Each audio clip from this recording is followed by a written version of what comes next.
नमस्कार, मैं हूं सुधीर चौधरी और इस समय हम वित्त मंत्री श्रीमती निर्मला सीतारमण जी के दफ्तर में हैं। ये वही जगह है जहां भारत की बड़ी बड़ी वित्तीय नीतियां बनती हैं, बड़ी बड़ी पॉलिसीज़ बनती हैं और बजट भी यहीं से तैयार होता है।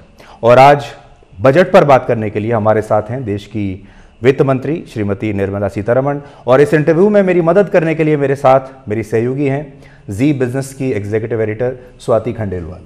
जी सर, थैंक यू। नमस्कार निर्मला जी, बहुत बहुत शुक्रिया अपने दफ्तर में हमें ये समय देने के लिए। You welcome. आपने 4 बजट पेश किए अभी। Which one was your best budget? Do you think this one is your best, या इससे पहले का कोई और बजट आपको बहुत पसंद रहा? नहीं, I can not decide. More than the best I would think प्रश्न ये होना था कि कौन सा बहुत ही चैलेंजिंग था। पिछले साल का भी चैलेंजिंग था, इस साल का भी चैलेंजिंग था, क्योंकि कोविड अभी तक है, चला नहीं गया। और पिछले बजट जब हमने पेश किया 1 फरवरी 2021 में, इंडिकेटर्स रिवाइवल का बहुत स्ट्रांगली हमारे सामने थे, इसीलिए एक बजट प्रिपेयर हुआ उस रिवाइवल को बरकरार रखने के लिए। मगर तुरंत हमने सेकेंड वेव फेस किया अप्रैल में।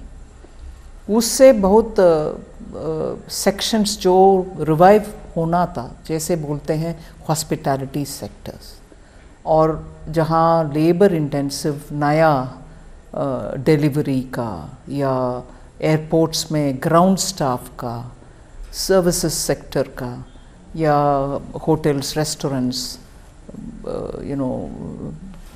barbers, saloons, women's,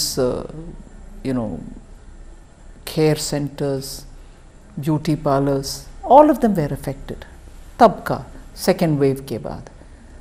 फिर उस क्वार्टर वो एक इम्पैक्टफुल था, इसीलिए तुरंत हमने एक और घोषणा भी की। सो वो बजट एकदम चैलेंजिंग वातावरण में बनाया, और चैलेंज बहुत उस समय लगा कि एकदम चैलेंजिंग है। मगर इस साल जब हम इस तैयारी में हैं, वेव ऑलरेडी सेट हो गया है ओमिक्रॉन का।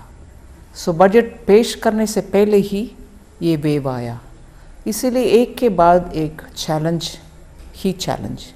सो सबसे चैलेंजिंग बजट कौन सा है, ये प्रश्न अगर आप पूछे तो भी आंसर इतना आसान नहीं है, फिर भी that would have been the question. मगर मैं बहुत धन्यवाद देना चाहती हूँ भारत के नागरिक हर एक के लिए कि इस इतना कठिन अवस्था में भी वो जितनी भी राहत मिल रही है, किसी को नहीं मिले, फिर भी सब उनके अपने अपने करते आ रहे हैं। इसके वजह से ही आज भी थोड़ा उम्मीद है इकॉनॉमी उठ जा रही।